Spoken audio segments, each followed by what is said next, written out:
महाराष्ट्र के पुणे से बहुत बड़ी खबर। सीरम इंस्टीट्यूट में लगी आग में 5 की मौत हो गई है। महाराष्ट्र के स्वास्थ्य मंत्री राजेश टोपे का बयान। सीरम अग्निकांड में 5 लोगों की मौत हो गई है, जबकि पहले खबर यह आई थी कि आग लगने के फौरन बाद सभी लोगों को सुरक्षित बाहर निकाल लिया गया था। लेकिन 5 लोगों की मौत की खबर आ रही है और इसकी आधिकारिक पुष्टि हो चुकी है। राज्य के स्वास्थ्य मंत्री ने इसकी पुष्टि की है। सीरम इंस्टीट्यूट में आज आप जानते हैं उसके एक ब्लॉक में, टर्मिनल 1 के पास जो ब्लॉक है उसमें आग लग गई, जिसमें BCG का टीका बनाया जाता है। हालांकि कोविशील्ड की सभी डोजेज और वहां की प्रोडक्शन यूनिट सिक्योर है, सुरक्षित है, लेकिन ये दूसरा ब्लॉक जहां पर ये आग लगी थी वहां पर 5 लोगों की मौत हो गई है। ये इस वक्त का ताजा अपडेट है। अखिलेश तिवारी हमारे संवाददाता इस बारे में और ज्यादा जानकारी दे रहे हैं। अखिलेश, तो शुरू में तो यह बताया गया था कि सब लोगों को सुरक्षित बाहर निकाल लिया गया था आग लगते ही। जी देखिए, अभी जो नई जानकारी आई है, स्वास्थ्य मंत्री राजेश टोपे ने अभी ये बात कही है कि वहां पर निर्माणाधीन तो इमारत की बिल्डिंग बनने का काम चल रहा था। वहां पर कुछ कॉन्ट्रैक्ट एम्प्लॉई थे जो बिल्डिंग का काम चल रहा था और आग लगने के बाद वहां पर उनकी 5 लोगों की मौत की खबर है और मेयर ने भी ये कंफर्म किया है कि 5 लोगों की डेड बॉडी मिली है। अब ये भगदड़ की वजह से हुई है या आग लगने के बाद या फिर और कोई कारण है, इसकी जांच चल रही है, लेकिन 5 लोगों की डेथ की खबर यहाँ पर। क्या ये लोग चिन्हित भी कर लिए गए या डेड बॉडीज पहचानी गई, शिनाख्त हो गई इनकी? कौन लोग थे? ये बड़े साइंटिस्ट थे, वहां के कर्मचारी थे, ये कौन थे, ये पता चल गया क्या?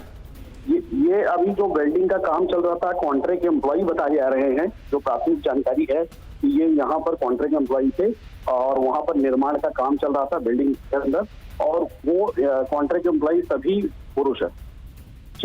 ये कॉन्ट्रैक्ट एम्प्लॉयज थे और ये सभी के सभी पुरुष कॉन्ट्रैक्ट एम्प्लॉयज हैं। इनकी डेड बॉडीज मिल गई हैं। 5 लोगों के शव अभी तक मिले हैं। भगदड़ में आग लगने के बाद की अफरा तफरी में स्टैम्पीड की वजह से ये लोग मारे गए या फिर आग लगने की वजह से झुलस कर इनकी जान गई है, यह भी स्पष्ट नहीं है। लेकिन 5 लोगों के मारे जाने की पुष्टि हो रही है और ये 5 लोग जो नहीं रहे इस आग के बाद, बताया जा रहा है कि ये कॉन्ट्रैक्ट में काम करने वाले लोग थे और ये सभी के सभी पुरुष पाए गए हैं। ये वो जगह है, ये वो ब्लॉक है जहां पर ये आग लगी।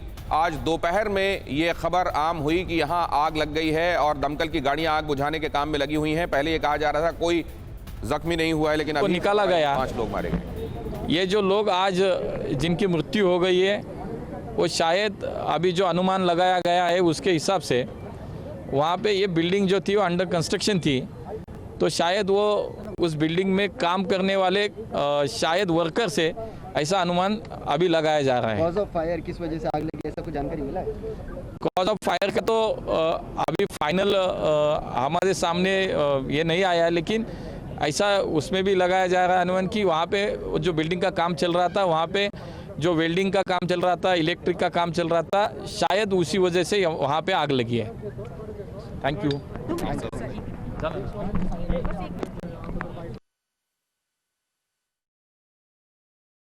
वेल्डिंग का काम चल रहा था, वेल्डिंग की चिंगारी की वजह से ये आग लगी और फिर भड़की।